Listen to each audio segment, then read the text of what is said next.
మెదక్ జిల్లాలో బీజేపీ బలపరిచిన సర్పంచ్లు ఉప సర్పంచ్లు పలువురు గెలిచారు. వారిని ఎంపీ రఘునందన్ రావు, జిల్లా బీజేపీ అధ్యక్షులు వాల్దాస్ మల్లేసు, ఇన్ఛార్జ్ నరసింహారెడ్డి సన్మానించారు.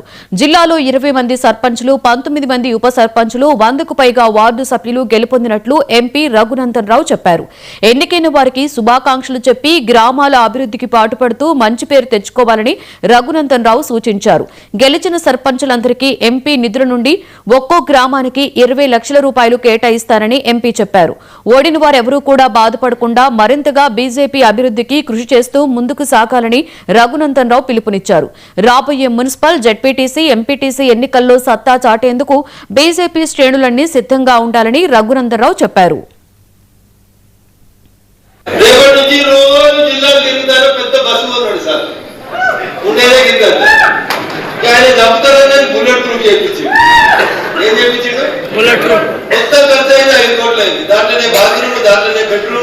సోఫా నడుములో ఉరగదందుకు అన్ని పెట్టి 5 కోట్లు పెట్టిండు. అన్న ఒకసారి వచ్చిన మెదక్కి బస్సులో వచ్చిందా? కనీసం మెదక్ జిల్లా పరిషత్ మీటింగ్ వచ్చిందా? రేపటి నుంచి సార్ జిల్లాల పర్యటన ఎన్నిసార్లు బ్రేకింగ్ 10 ఏళ్ళు ఒక్కరోజు తిరగలేదు. ఇప్పుడు సారట ఈయన పాపం కష్టం వచ్చి ఈయనకి ఎవరు దిక్కు లేకపోతే మహబూబ్ నగర్ పోయిండు. దేనికి ఎంపీకి పోటీ చేస్తారు.